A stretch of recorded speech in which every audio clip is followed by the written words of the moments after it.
हरिः ॐ। एष संवत्सरः अथ यदाह इदानीं तदानीमिति एष एव तत् एष ह्येव ते मुहूर्तानां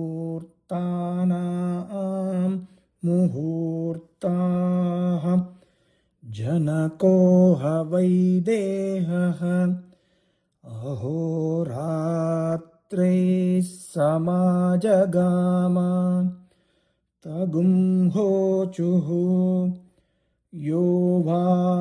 अस्मान् वेद विजहत्पाप्मानमेति सर्वमायुरेति अभिस्वर्गं लोकं जयति नास्यामुष्मिन् लोके न क्षीयत इति विजहद्धवै पाप्मानमेति सर्वमायुरेति अभिस्वर्गं लोकं जयति नास्यामुष्मिन्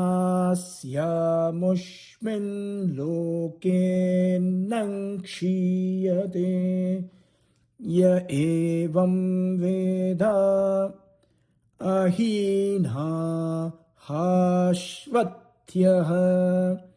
सावित्रं विदाञ्चकार सह गुंसो हिरण्मयो भूत्वा स्वर्गं लोकमियाय आदित्यस्य सायुज्यम् हगुंसो ह वै हिरण्मयो भूत्वा स्वर्गं लोकमेति आदित्यस्य सायुज्यम् य एवं वेद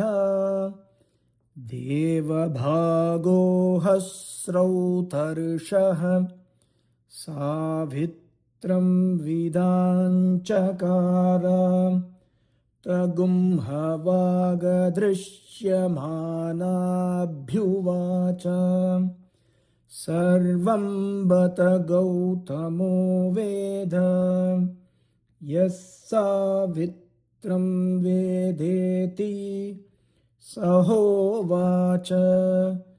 कैशावाघसीति अयमहगुं सावित्रः देवानामुत्तमो लोकः गुह्यं महो बिभ्रदिति एतावतिह गौतमः यज्ञोपवीतं कृत्वाधो निपपात नमो नम इति सहोवाच मा भैषीर्गौतम जितो वै ते लोक इति तस्माद्येके च सावित्रं विदुः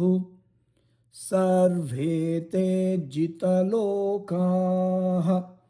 स यो ह वै सावित्रस्याष्टाक्षरं पदघ्श्रियाभिषिक्तं वेद श्रिया हैवाभिषिच्यते घृनिरिति द्वे अक्षरे सूर्य इति त्रीणि आदित्य इति त्रीणि एतद्वै सावित्रस्याष्टाक्षरं पदघ्श्रियाभिषिक्तं य एवं वेद श्रिया हैवाभिषिच्यते तथेतदृचाभ्युक्तम् ऋचो अक्षरे परमे व्योमन् यस्मिन् देवा अधिविश्वे निषेदुः यस्तन्न वेद किं ऋचा करिष्यति य एतद्विदुस्त इमे समासत इति न हवा एतस्यर्चा न यजुषा न साम्नार्थोऽस्ति यः सावित्रं वेद तदेतत्पर्यदेवचक्रम् आर्द्रं पिन्वमानगस्वर्गे लोकयेति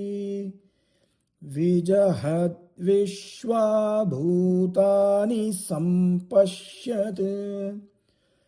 आद्रोह वै पिन्वमानस्वर्गे लोकयेति विजहन् विश्वाभूतानि सम्पश्यन् य एवं वेद शूषोह वै वार्ष्णेयः आदित्येन समाजगाम तगुं होवाच ये हि सावित्रं विद्धि अयं वै स्वर्ग्योऽग्निः पारयिष्णुरमृतात् सम्भूत इति येष वावस सावित्रः य एष तपति ये हि मां विद्धि इति हैवैनं तदुवाच हरिः ओम्।